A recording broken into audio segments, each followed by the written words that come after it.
Hey guys, this is Joe with Unity Code Tutorials. Welcome to the third tutorial. Today we are going to actually make this turret fire a projectile in the proper way, hopefully. So where we left off, I'm just going to play this real quick, is we can rotate our turret with the A and the D key, and if we hit the F key it will create the bullet, but it doesn't actually do it in the right way. It'll just create it down here. We want it to create it up here and actually, make it fire forward. I think that'd be cool. So that's what we're going to do today. And maybe we'll even continue on a little further than that, depending on how long that takes us. So here we go. I want to actually stop the game. So the problem we need to fix is we don't want it to appear down there. We want it to appear up here, right outside of this turret here. Well, the whole thing's the turret, but we want it to appear right at the end of this tube and actually come out of there, right? So why don't we just create a spawn point? So we're going to do create empty, create us an empty game object, and let's just say spawn point, or actually that could be kind of confusing. Why don't we call it fire point? Guess that makes sense. And then we'll make that a child of the pylon, because that's what's actually rotating. Or maybe we might even need to make it a child of this. Let's check it out. So we're just going to position it here where we want it to be. Rotate around to make sure. Looks like it's right at the end there. Maybe we want it to get a little bit closer. Okay. So let's test this out. We want to make sure if we rotate this, it's also going to rotate with it. And it looks like it is. Awesome. That's good. That's good. Okay. So we have our fire point. So let's go back to our script, our turret script. And this is what we're working on right here. If you hit the F key, we're going to instantiate that projectile.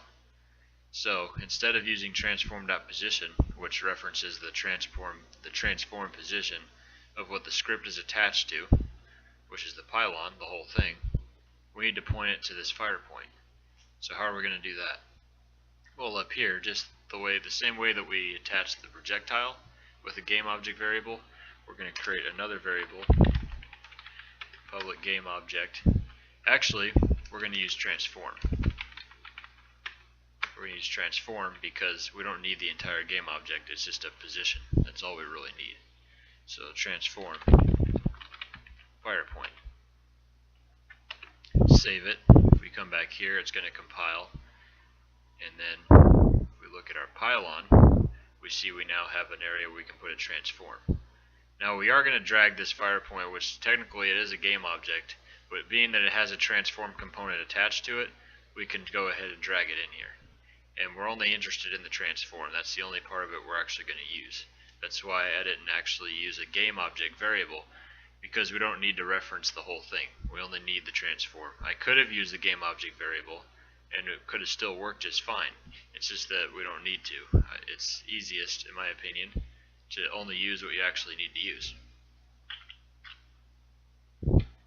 So, drag the fire point into the fire point. Simple enough, right? So now what we need to do is actually reference this.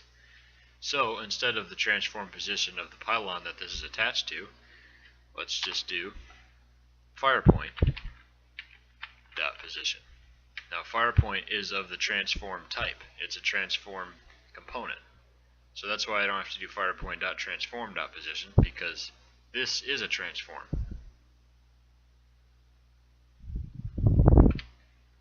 Now Quaternion.identity, that is going to probably have to change, but we're going to test it first, one step at a time.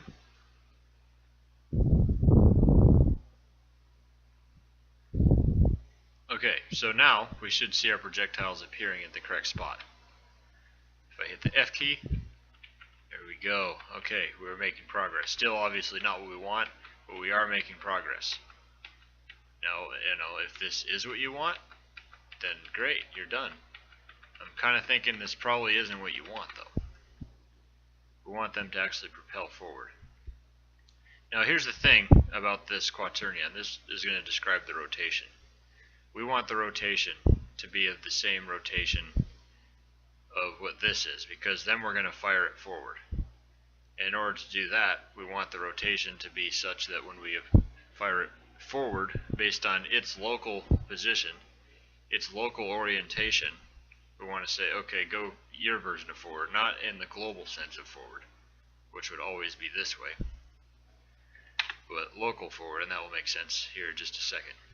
So in order to do that, we want to set the rotation to the same rotation as the pylon.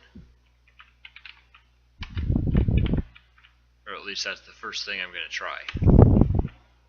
So let's try transform.rotation, because that is a quaternion. If you hover over this, it'll tell you that is of the type quaternion, which a quaternion is a fancy math term that describes a rotation.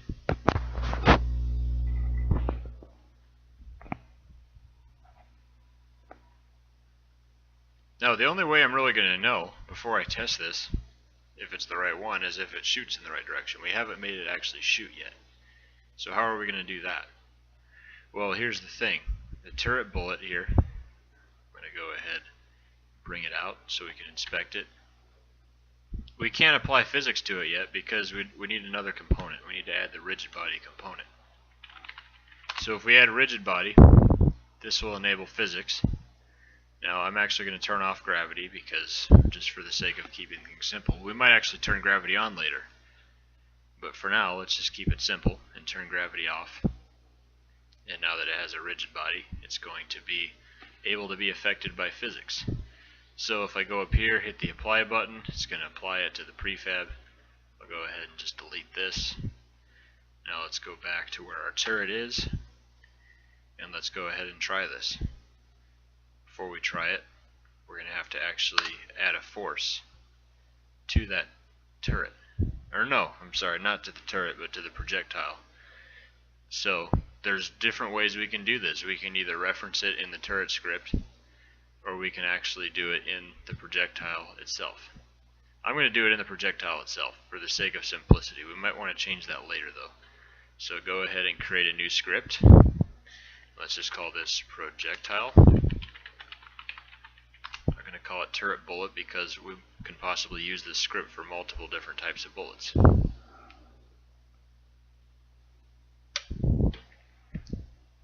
Let's go ahead and open our projectile script. Excuse me. Okay, here's our projectile script. Now, as soon as it starts is when we want to fire it. So we need to get the rigid body, right? So if we go here, now in the old days, you could use rigid body to access the rigid body component. Now, we have to use what is called, okay, it doesn't tell you in there, but you have to use a method called GetComponent. So what we're going to do is create a variable for the rigid body. I can leave that in there, I suppose.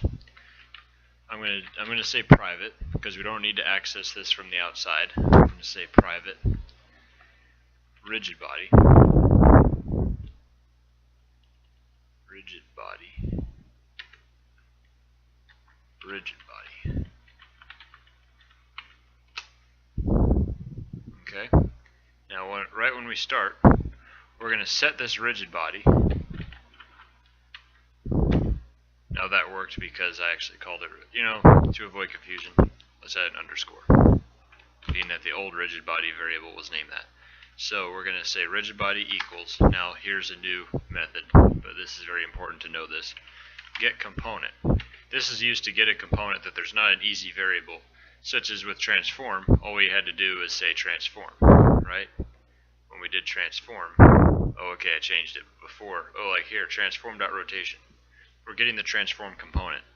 Transform is a built-in, just easy variable to use. They don't have those for everything. So in this case, we need to use getComponent and then open one of these. So it's going to be a less than symbol. And we put in which component we want to get. Now we need rigid body with a capital R in this case. So that's the type of component we're going to get. Close that, open and close parentheses, semicolon. So now we have our rigid body. Now that might look, this is called a generic method because you put in a type of what type you actually want to get, and then you can put parameters in there after that. But Generally with GetComponent you don't need to do that. So now that we have our rigid body, we're just going to add a force to it. Rigidbody.add relative force. Now this is the part I was talking about. We want it to go forward according to the way that it's rotated. Add relative force. Now this takes a vector 3, much like a position does. So there's a short method we can use. This is really cool. We can say vector3.forward. Now what is vector3.forward? It's short for 0, 0, 1 because the z-axis is actually thought of as forward. So let's let it compile. And now I'm thinking forward in that sense might not actually be forward in the real world. Here we might have to change that, but we're going to go ahead and test it.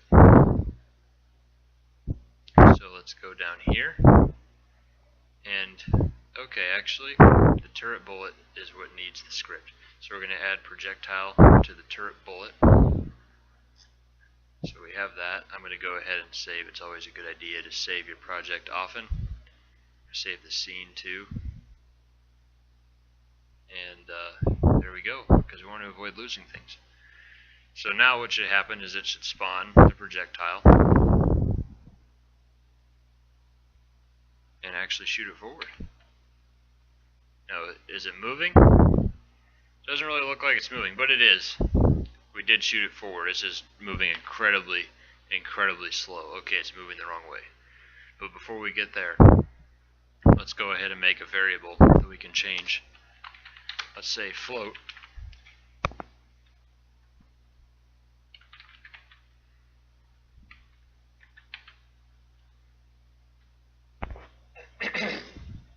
Okay, so now we're going to be able to change the speed, right?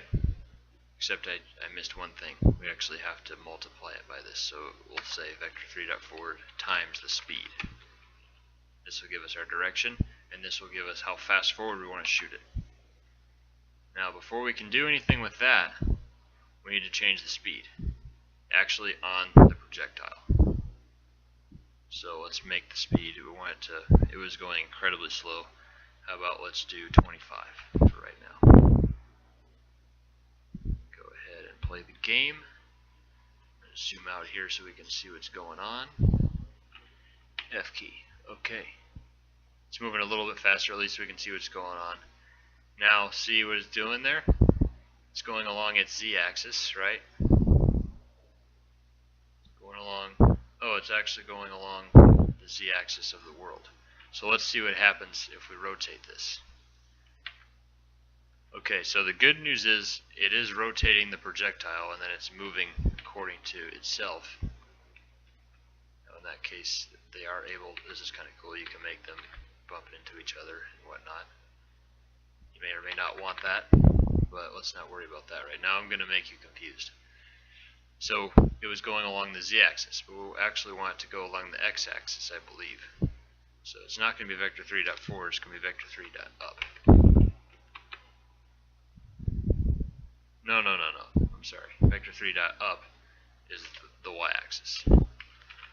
The reason I'm doing this, I'm making all these mistakes on purpose so that way I can introduce these different methods to you. So let's try vector3.right.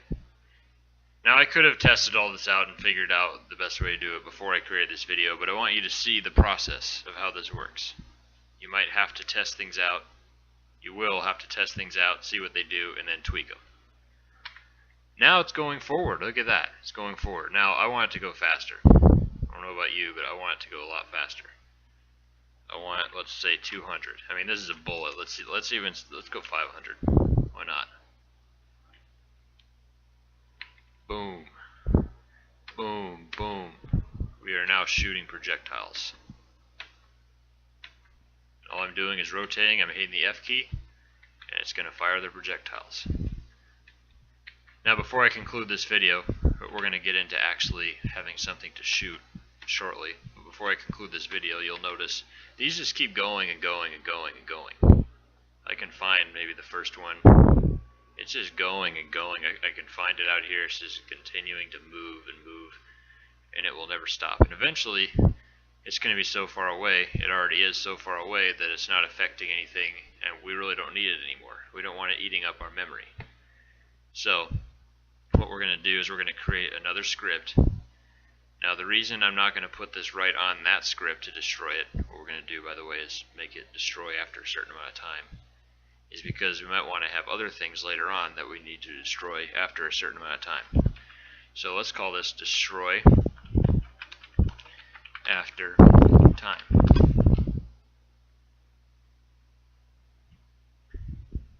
Okay, this is going to need to be attached to the turret bullet.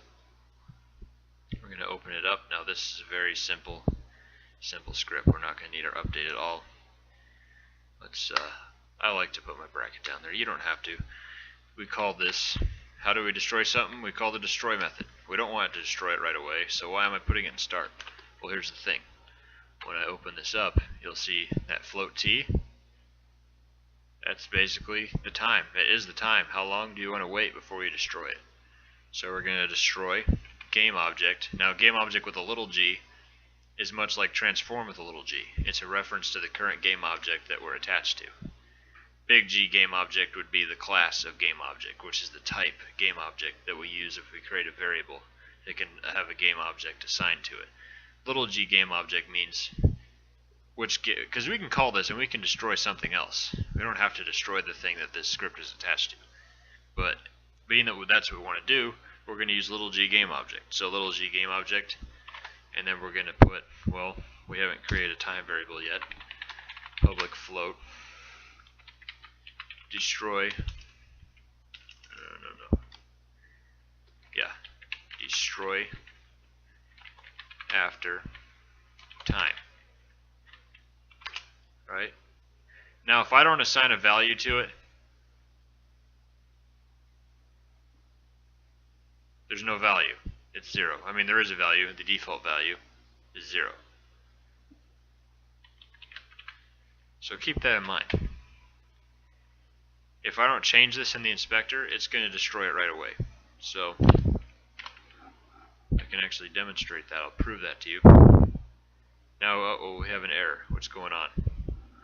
What's going on? Destroy after time, dot destroy after time. Member names cannot be the same as their enclosing type. So the script, the class is named destroy after time, and this is named destroy after time. So why don't we just call this time?